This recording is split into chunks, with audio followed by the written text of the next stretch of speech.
오늘은 약속의 땅에서 드리는 제사라는 말씀의 제목으로 함께 은혜를 나누고자 합니다. 사실 민수기 15장 1절로 31절의 말씀을 함께 나누려고 하는데 일단 중요한 말씀만 우리가 함께 봉독하였습니다. 15장 1절로 31절에서는 제사의 절차를 기록하고 있습니다. 제사를 이렇게 드려라. 또 짐승의 제사는, 양의 제사는, 염소의 제사는, 또 곡식의 제사는, 또 이런 식으로 쭉 제사에 대한 규례가 나옵니다. 사실 성경을 읽을 때 흥미있는 부분도 많이 있지만은 이렇게 제사법이 나오면은 좀 흥미가 떨어지는 것도 같습니다. 더군다나 구약의 제사법은 지금 우리가 그 법대로 지키지도 않기 때문에 굳이 이 부분을 우리가 읽을 필요가 있나 하는 생각이 들 수도 있습니다. 그러나 오늘의 본문의 말씀 속에서 분명히 하나님의 은혜가 나타나고 있고 또 그 속에서 구원받은 성도가 어떻게 하나님을 예배하고 섬길지에 대한 교훈이 있기 때문에 이 말씀을 우리가 함께 깊이 생각해 보기 원합니다. 먼저 우리 말씀의 배경을 이해할 필요가 있습니다. 15장에 앞서서 나오는 사건이 무엇입니까? 바로 13장, 14장에서 이스라엘 백성들이 가나안 땅에 정탐꾼을 들여보냈다가 그 땅에 들어가지 않겠다, 겁을 먹고 우리가 차라리 애굽으로 돌아가겠다라고 하면서 하나님의 말씀을 거역하고 또 반역을 하였던 그런 역사가 있었습니다. 그에 대해서 하나님께서 너희들은 이 땅에 들어가지 못할 것이라 라고 심판을 선고했었던 바로 그 무거운 내용이 들어있었습니다. 14장 29절로 30절을 한번 보시면요, 너희 시체가 이 광야에 엎드러질 것이라. 너희 중에서 20세 이상으로 계수된 자, 곧 나를 원망한 자 전부가 여분네 아들 갈렙과 눈의 아들 여호수아 외에는 내가 맹세하여 너희에게 살게 하리라 한 땅에 결단코 들어가지 못하리라. 무서운 말씀이 선포되었습니다. 하나님께서 이스라엘 백성들을 애굽에서 구출하신 목적은 이들을 약속의 땅으로 인도하여서 하나님의 나라를 건설하는 것이었는데, 이제 하나님께서 이 백성들을 너희가 결단코 그 땅에 들어가지 못하리라 하나님께서 선언하셨습니다.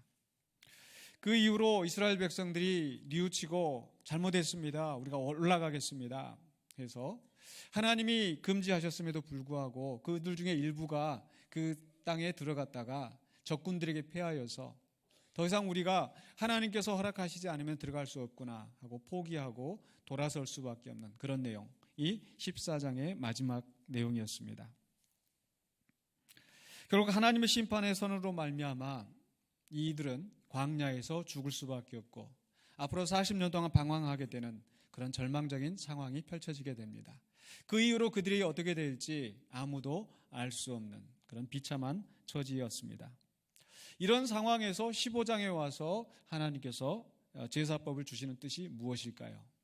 왜 제사에 대한 규례가 이미 레위기에 나왔음에도 불구하고 다시 이 순간에 제사에 대한 규례를 설명하는지, 그 이유는 바로 하나님께서 약속의 땅에 들어갈 것을, 그 백성들을 약속의 땅에 인도하여 들이실 것을 보장하는 것이기 때문입니다. 약속의 땅에 대한 보장입니다. 왜 그렇습니까?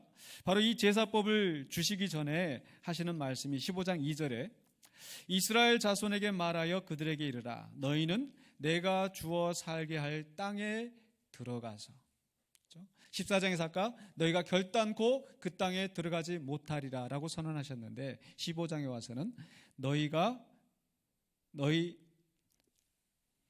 내가 주어 살게 할 땅에 들어가서 라고 말씀하고 있고, 또 오늘 봉독한 말씀 속에서도 15장 18절에서도 이스라엘 자손에게 말하 이르라. 너희는 내가 인도하는 땅에 들어가거든. 즉 이 제사법의 규례에 전제하는 바가 무엇입니까? 하나님께서 그들을 그 땅으로 인도하여 들이신다는 것이죠.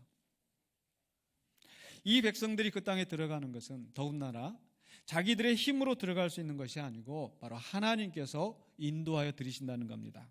내가 주어 살게 할 땅, 내가 너희를 인도하는 그 땅, 하나님의 전적인 그 은혜로, 주권적인 은혜로 인해서 이들이 그 땅에 가서 살게 될 것을 하나님께서 말씀하신 것입니다.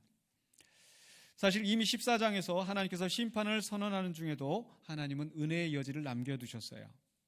14장 31절에 너희가 사로잡히겠다고 말하던 너희의 유아들은 내가 인도하여 드리리니 그들은 너희가 싫어하던 땅을 보려니와. 하나님께서는 그 유아들을 인도하여 들이시겠다. 이스라엘 백성의 범죄에도 불구하고 하나님은 다음 세대를 유지하게 하셔서 반드시 하나님의 선하신 뜻을 이루실 것을 선언하신 것입니다. 창세기 3장에서 아담과 하와가 범죄하였을 때에도 하나님께서 그들을 즉시 처단하시고 죽이신 것이 아니라 여자의 후손이 뱀의 머리를 상하게 하실 것이라는 그 후손을 남겨두심으로써 그 후손을 통하여서 하나님의 역사를 이어가시는 분. 그래서 하나님은 결코 포기하지 않으신 분입니다.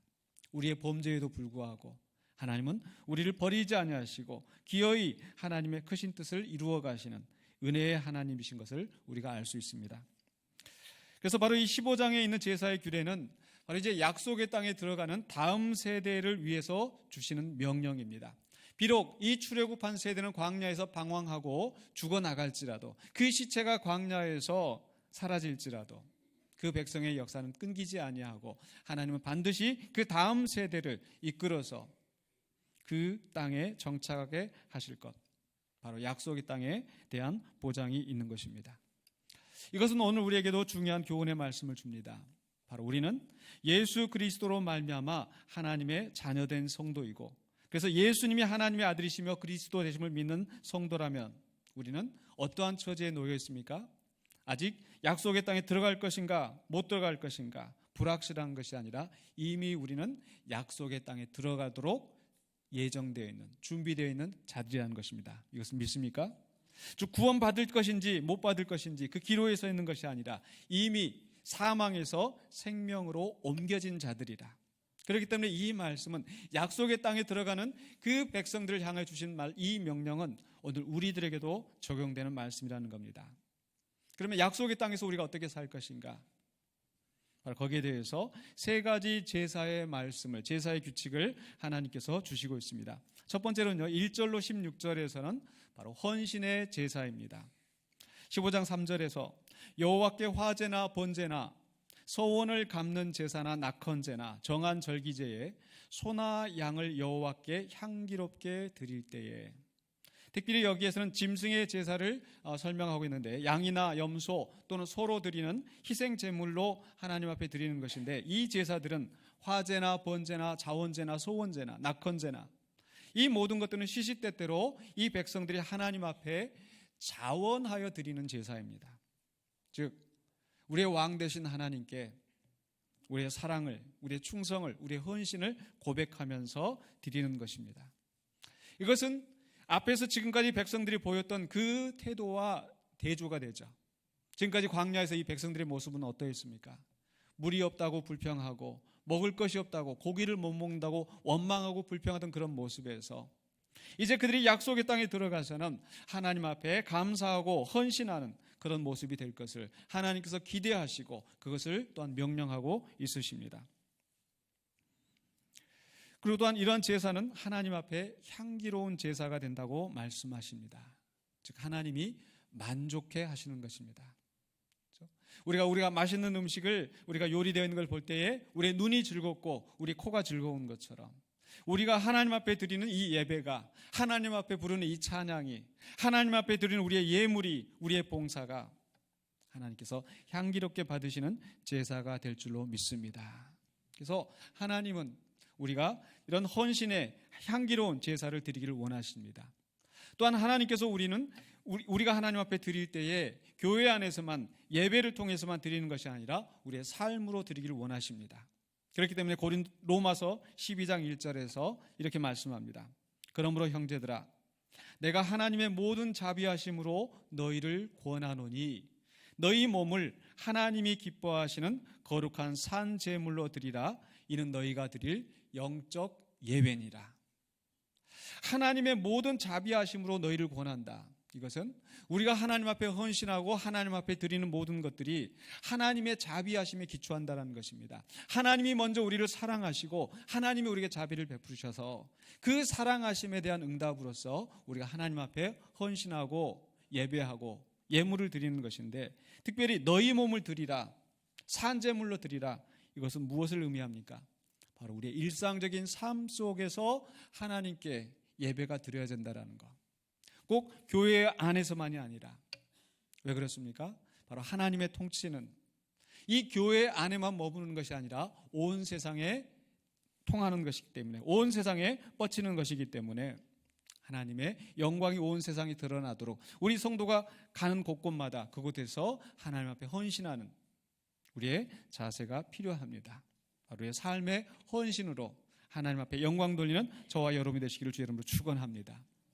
두 번째로는요, 특별한 절기에 드리는 감사의 제사가 있습니다. 바로 민수기 15장 17절로 21절, 오늘 봉독했던 말씀입니다. 15장 18절 하반부에서 20절까지 해서 기록되어 있는 말씀이, 너희는 내가 인도하는 땅에 들어가거든 그 땅의 양식을 먹을 때에 여호와께 거제를 드리되 너희의 처음 익은 곡식 가루떡을 거제로 타작마당의 거제같이 들어드리라. 곡식으로 드리는 제사이고, 또 특별한 절기에, 어느 때입니까? 그 땅의 양식을 먹을 때에, 즉 이들이 약속의 땅에 정착해서 농사하여 그 땅의 소산물을 먹게 될 때에 제사를 드리라는 겁니다. 왜 이런 제사를 드립니까? 바로 하나님께서 우리를 광야에서 인도하시고 우리에게 이 땅을 기업으로 주셔서 이 땅에서 농사를 짓게 하시고 그 땅의 소산물로 우리의 양식이 되게 하신 것, 그것을 감사하여서 드리는 제사가 바로 이 곡식으로 드리는 거제입니다. 그렇기 때문에 하나님께서 우리에게 주신 이 땅, 그 땅에서 얻은 산물로 하나님 앞에 감사를 드리는 것.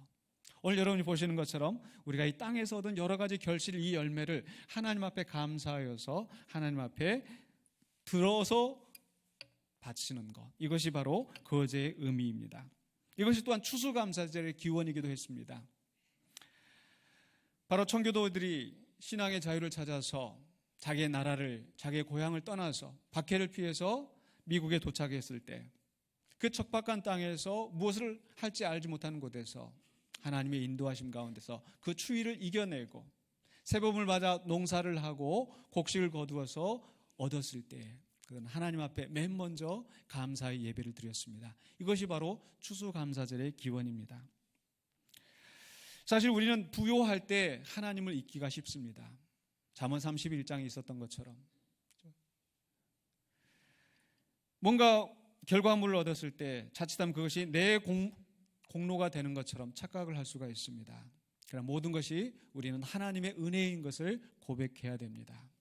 예수님께서 비유로 말씀하셨던 어리석은 농부처럼, 어리석은 부자의 비유처럼 자기가 농사하여서 자기의 많은 사람들을 데리고 많은 곡식을 거두었을 때, 내가 이제 이렇게 많이 거두었으니 내가 나를 위해서 곡간 셋을 더 짓고 내가 이제 내 남은 인생을 평안히 살 것이라. 하나님께서 그 밤에 그 영혼을 거두어 가시면 그것이 무슨 소용이 있습니까? 하나님을 알지 못하고 하나님께 감사하지 못하는 자의 운명이 이와 같습니다. 우리는 부유하게 되었을 때, 어떤 결과물을 얻었을 때 그것이 하나님이 하시는 것을 우리가 기억하고 고백하고 감사해야 됩니다. 내가 설사 심었고 내가 물을 주었을지라도 자라게 하시는 이는 하나님이시다. 그렇기 때문에 우리는 그 하나님의 은혜에 감사해야 되는 것이 우리의 성도의 마땅한 의무인 줄로 믿습니다. 특별히 이 예물을 드릴 때에 처음 익은 곡식가루를 드리라고 합니다. 그래서 무엇을 의미합니까? 처음 익은 곡식가루. 즉 그것이 우리의 입으로 들어가기 전에, 바로 우리 자신의 필요와 욕구를 채우기 전에 먼저 하나님을 생각하고 하나님 앞에 감사하는 것, 즉 하나님을 최고의 우선의 자리에 놓고 그 앞에 감사라는 것입니다. 비록 우리는 농사하는 사람들이 아니지만은 우리는 하나님 앞에 감사할 이유가 너무나 많이 있습니다. 어떤 사람들은 추수감사주의를 지키는 것을 두고 비판하는 사람들이 있어요. 신앙을 가진 사람들 가운데 왜 추수감사주의를 미국 사람들이 만든 것을 우리가 지키느냐? 왜 우리는 농사 짓는 것도 아닌데, 이제 현대 사회에는 농사 짓는 사람이 얼마 없는데 왜 추수감사주의를 지키느냐? 이것은 우리가 단지 농사에서 얻은 것이 아니라 하나님께서 우리에게 직장을 주시고 생업을 주시고 소득을 주셔서 하나님이 이 땅에서 얻은 그 소산물을 우리에게 먹게 하신 것, 그 일용할 양식을 먹게 하신 것, 그 자체만으로도 우린 충분히 감사할 이유가 있는 것입니다. 또한 그 절기로 지키는 것도 의미가 있는 것이, 바로 내 개인적으로 감사하고 끝나는 것이 아니라 온 성도들이 공동체가 함께 연합하여서 축제적으로 감사하는 것, 바로 거기에 큰 의미가 있습니다. 그렇기 때문에 우리는 추수감사절을 통하여서 하나님이 우리에게 베푸신 은혜에 감사드리며 하나님을 최고 자리에 놓고 우리 온 공동체가 연합하여서 함께 찬양하고 축하하고 감사하고 기뻐하는 것, 그것이 추수감사주일의 의미입니다. 우리는 하나님의 백성으로서, 약속의 땅에서 살아가는 하나님의 백성으로서 감사의 제사를 드려야 됩니다. 세 번째로는 무엇입니까? 22절로 31절에서는 바로 속죄의 제사를 드리라고 말씀하고 있습니다. 첫 번째 제사는 헌신의 제사였습니다. 두 번째 제사는요, 감사의 제사였고요. 세 번째 제사는 속죄의 제사인데요, 이것은 어떤 제사입니까? 15장 22절에 너희가 그릇 범죄하여 여호와가 모세에게 말씀하신 이 모든 명령을 지키지 못하되, 하나님이 주신 명령을 지키지 못했을 때, 그래서 24절로 26절에서는 특별히 회중이 범죄하였을 때, 27절로 28절에서는 한 개인이 범죄하였을 때 하나님 앞에 어떻게 속죄 제사를 드리는지 말씀하고 있습니다. 하나님은 분명히 죄악에 대해서 엄중하게 심판하시는 분입니다. 바로 그것이 13장 14장에서 나타나 있지 않습니까? 그렇지만 하나님은 죄를 심판하시되 그 진노를 끝까지 품으시는 분이 아니시고 자비하시고 긍휼하셔서 우리를 용서하시는 분이십니다. 하나님 우리를 용서하기 원하십니다. 그렇기 때문에 이스라엘 백성들에게 바로 속죄의 제를 허락하신 것입니다. 하나님이 이스라엘 백성의 약함도 알고 계십니다. 역시 우리의 약함도 알고 계십니다. 이들이 약속의 땅에 들어간다고 해서 그들이 완전하게 순종할 수 있는 것이 아니라는 것을 하나님은 알고 계시는 것입니다. 광야에서 그렇게 하나님을 거역하고 애굽에서 놀라운 능력을 체험하였음에도 불구하고 여전히 그들은 목이 곧은 백성이고 하나님을 원망하고 불평하며 조그만 어려움이 있어도 하나님을 거역하는 이스라엘 백성, 어쩌면 우리의 모습과 별반 다르지 않는 것 같습니다. 하나님의 놀라운 은혜를 체험하였음에도 불구하고 원망하고 불평하는 우리들은 아닌지, 또 하나님의 명령을 온전히 행하지 못하고 여전히 우리의 육신이 약하여서 넘어지는 우리들, 그러한 사람들을 위하여서, 그러한 우리들을 위하여서 하나님께서 속죄제를 준비하셨습니다. 왜냐하면 바로 이 죄는 하나님과의 관계를 파괴하는, 하나님과 우리 사이를 멀어지게 하는 장애물이 되기 때문입니다. 그렇기 때문에 이 세 가지 제사 중에서 어쩌면 속죄제가 가장 중요할 수 있습니다. 왜냐하면 하나님과 관계가 끊어져 있으면 우리가 드리는 헌신이나 우리가 드리는 감사의 제사가 아무런 의미가 없기 때문입니다. 속죄제는 전적으로 하나님과의 관계가 회복되게 하게 하시는 하나님의 은혜입니다. 우리에게는 그 하나님의 은혜가 필요합니다. 또한 그 하나님의 은혜로 우리는 살아가는 것입니다. 그런데 때때로 은혜를 남용하는 자들이 있어요.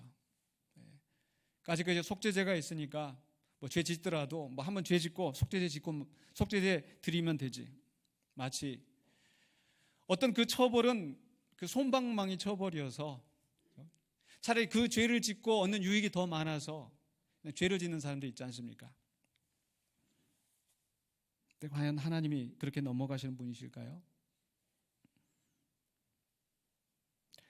바로 이 회중의 속죄제나 개인의 속죄제에서 공통점이 있는데, 이 속죄제를 드리는 조건 무엇입니까?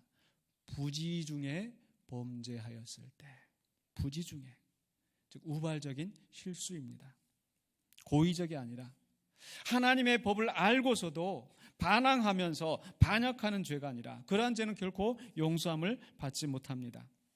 바로 이 민수기 13장 14장에서 이스라엘 회중이 범죄했던 죄가 그러한 죄입니다. 하나님께서 이 백성을 약속의 땅에 인도하여 들이시겠다고 맹세하셨음에도 불구하고 하나님의 말씀을 믿지 아니하고 하나님의 약속을 믿지 아니하고 들어가지 않겠다.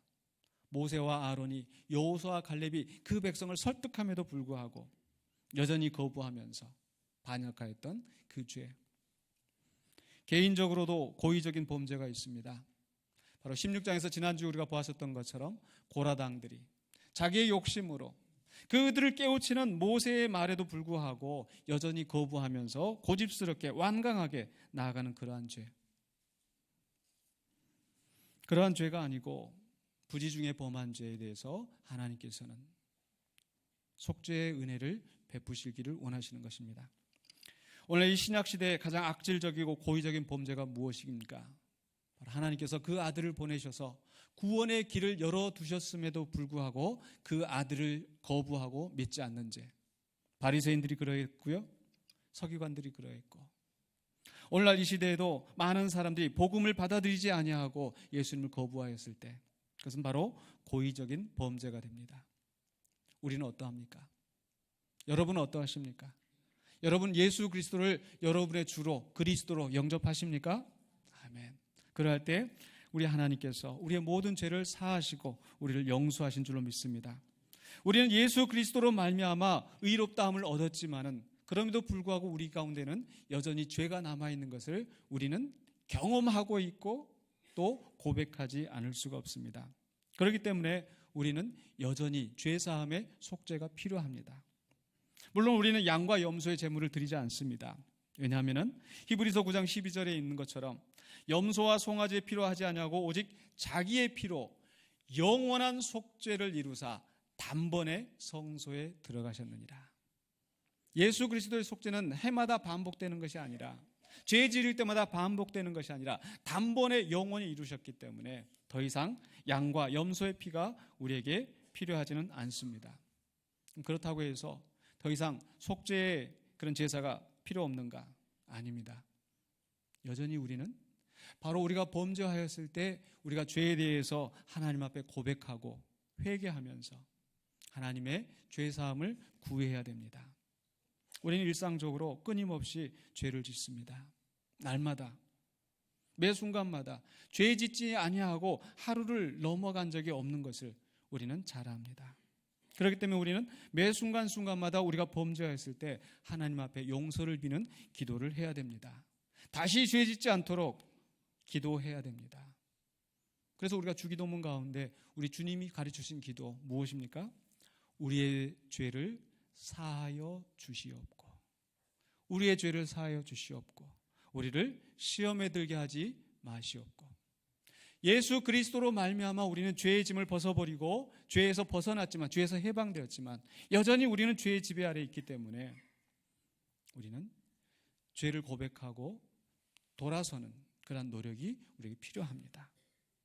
우리가 이렇게 하나님 앞에 죄를 고백할 때 무슨 일이 벌어집니까? 바로 요한일서 1장 9절입니다. 만일 우리가 우리 죄를 자백하면 그는 미쁘시고 의로우사 우리 죄를 사하시며 우리를 모든 불의에서 깨끗하게 하실 것이요. 사실 우리는 죄를 지어놓고도 그 죄가 죄된 것을 인식하지 못하고 넘어갈 때가 많이 있습니다. 욕심부리고 다른 사람을 비방하고 미워하고 내 마음속으로 살인하고 간음하고, 그러면서도 예수님이 나를 위해서 십자가에 못 박혀 죽으셨으니까 그냥 무던히 그냥 넘어가는 우리의 모습은 아닌가. 그러나 우리는 그 순간순간마다 하나님, 내가 주님 앞에 범죄하였습니다. 나의 죄를 용서하여 주시옵소서. 정말 진심으로 참회하는 그러한 순간이 있어야 된다는 겁니다. 그러한 고백이 있을 때에 하나님께서 우리를 모든 불의에서 깨끗하게 하실 것이다. 내 공로가 아니라 여전히 누구 때문입니까? 바로 그는 미쁘시고 의로우사, 하나님이 믿음직하기 때문에, 하나님이 신실하시기 때문에 그 하나님으로 말미암아 우리의 죄를 용서해 주신다는 것. 사실 구약에서도 속죄제를 드리기 전에 바로 이러한 죄의 고백이 있었습니다. 뉘우침을 하나님께서 요구하셨어요. 레위기서 5장 5절과 6절입니다.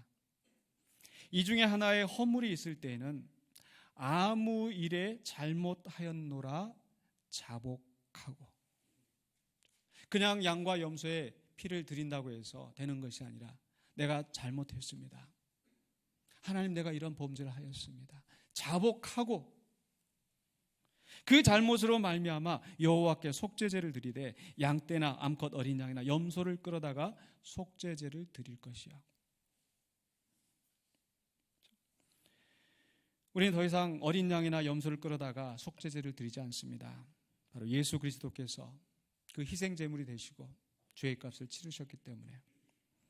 그러나 우리는 여전히 그럼에도 불구하고 죄를 짓고 있기 때문에 우리는 매 순간순간마다 우리의 죄를 자복하고 하나님 앞에 나아가는 우리의 모습이 되어야 된다는 것입니다. 그렇기 때문에 제가 매 주일마다 예배하기 전에 우리 먼저 하나님 앞에 기도해야 됩니다. 하나님 앞에 나아가기 전에 한 주간의 나의 삶을 돌아보면서 다른 사람에게 원망을 들을 만한 일이 있거든, 다른 사람에게 범죄한 일이 있거든, 내 자신을 돌아보고 주님 앞에 나아가야 되는데 그저 무던하게 그냥 덤덤하게 나와서 있다면 우리는 다시 한번 우리의 삶을 깊이 돌아봐야 된다는 것을 기억하시기 바랍니다. 물론 우리가 죄를 짓고 우리가 넘어진다고 해서 하나님의 자녀됨이 취소되는 것은 아닙니다. 왜냐하면 우리가 하나님의 자녀된 것은 우리의 공로가 아니라 누구의 공로입니까? 예수 그리스도 십자가의 보배로운 피로 우리가 하나님의 자녀가 되었기 때문에 그 어느 것도 그 하나님의 사랑 안에서, 그 하나님의 은혜 안에서 우리를 끊을 수가 없습니다. 그렇기 때문에 범죄하였을지라도 그 죄책감에 눌려서 하나님 앞에 나아가지 못하는 것이 아니라, 그저 괴로워만 하는 것이 아니라 하나님 앞에 나아가서 담대하게 예수 그리스도의 보배로운 피에 의지하여서 하나님 앞에 나아가서 나의 죄를 자백하고 사죄의 은혜를 구해야 한다는 것입니다. 이것이 우리 성도의 일상적인 삶이 되어야 됩니다. 일주일에 한 번씩 예배하기 전에 나의 삶을 돌아볼 뿐만 아니라 하루를 돌아보면서 오늘 하루의 삶 속에서도 과연 내가 정말 하나님을 기쁘시게 살았는지, 하나님 온전히 감사하면서 살았는지 우리 자신을 돌아보면서 그런 성화의 삶을 살아야 된다는 것, 그것을 기억하시기 바랍니다. 이제 말씀을 마무리하겠습니다. 오늘 하나님께서 우리에게 제사의 규례를 주시는 것은 우리를 번거롭게 하는 것이 아니고 하나님 뭔가 필요해서가 아니라 하나님께서 우리에게 은혜를 베푸시기 위한 그러한 방책인 것을 믿으시기 바랍니다. 우리의 인간의 죄에도 불구하고 인간의 반역에도 불구하고 끝까지 심판하여 멸망시키시는 것이 아니라 종국에는 용서하셔서 약속의 땅에 인도하여 들이시는 하나님의 은혜, 바로 그 은혜가 있었기 때문에 오늘 우리가 이 자리에 선 줄로 믿습니다. 바로 그 은혜를 생각하면서 우리는 매일의 삶 속에서 감사하지 않을 수가 없습니다. 하나님께서 그 아들을 통해서 우리를 구원하신 것도 감사한데 거기에다가 우리의 삶 속에서 하나님 우리를 도우시고 보호하셔서 늦은 비와 이른 비를 허락하셔서 이 땅에서 풍성한 곡식을 얻게 하시고 그 양식을 먹게 하신 것, 그것 또한 우리가 하나님 앞에 감사해야 될 제목입니다. 또한 우리가 이렇게 헌신하면서 감사하며 살아가는 중에도 우리가 범죄할 때가 있는 것을 하나님 앞에 고백하고 그러할 때마다 하나님 앞에 참회하며 고백함으로 매일매일 성화의 길을 가시는 저와 여러분이 되시기를 주의 이름으로 간절히 축원합니다. 기도하겠습니다. 우리 이 시간에 함께 우리의 입술로 하나님 앞에 기도하기 원합니다. 우리가 단지 예물을 드림으로써 추수감사 예물을 드리면서 끝이 아니라 우리의 입술로 주님 앞에 진심으로 감사의 고백, 영광을 주님께 돌리는 이 시간 되기를 원합니다. 무엇보다도 죽을 수밖에 없는 우리를 구원하신 하나님의 은혜에 감사하시기 바랍니다. 심판 가운데서도 우리를 용서하시고 약속의 땅에 인도하여 들이시는 그 하나님의 은혜, 하나님의 자녀 삼으신 그 은혜 감사하며 또한 올 한 해 동안에도 나에게 건강 주시고 또 기회 주셔서 일하게 하여 주시고 또 소득을 얻게 하시고 매일매일 일용할 양식을 끊이지 않게 하여 주시며 또 여기까지 살아오게 하신 하나님의 감사하시기 바랍니다. 하나님의 놀라운 은혜도 불구하고 우리가 하나님의 뜻을 온전히 따르지 못하고 또 불순종하였던 그런 순간이 있었다는 것을 고백하면서 이제 또 하나님께 주시는 새 날에 온전히 우리가 헌신하며 주님을 기쁘시게 하는 삶을 살아갈 수 있도록 우리 함께 말씀을 생각하시면서 우리가 함께 기도하기 바랍니다. 함께 기도하십시다. 사랑해 주 하나님 감사합니다. 오직 하나님의 은혜로 우리가 주님 앞에 서게 된 것을 고백합니다. 우리가 그 어떤 것을 다 드려도 주님 앞에 온전히 감사하지 못할진데 우리의 상한 마음과 애통하는 심령을 기뻐하시는 주님 앞에 우리가 고백하며 주님 앞에 나옵니다. 하나님, 우리가 온전한 헌신을 주님 앞에 드리기를 간구합니다. 무엇보다도 먼저 예수 그리스도의 보배 피로 구원하신 하나님의 감사드리며 또한 우리가 매일매일 순간순간마다 주님께 영광을 돌며 살아가기를 원합니다. 그러나 우리가 온전히 주님의 뜻대로 살지 못하고 내 욕심대로 내 마음대로 살았던 죄를 고백하오니 하나님 용서하여 주시고, 더 온전히 사랑하지 못하였던 죄, 더 온전히 헌신하지 못했던 죄 주님 용서하여 주시옵소서. 형제를 미워하고 육체의 욕심을 따라 행하였던 나의 죄를 용서하여 주시고, 이제 더욱더 주님 앞에 새로운 심령으로 하나님을 섬기며 주께 감사하며 영광 돌리는 우리 모두가 되게 하여 주시옵소서. 그래, 온 성도가 함께 주님 앞에 감사의 축제를 함께하는 우리 이 시간이 될 수 있도록 주님 도와주시옵소서. 특별히 우리 추수감사주를 보내며 한 해 동안 베푸신 하나님 은혜 감사드립니다. 생업을 주시는 은혜 감사합니다. 소득을 주시는 은혜 감사합니다.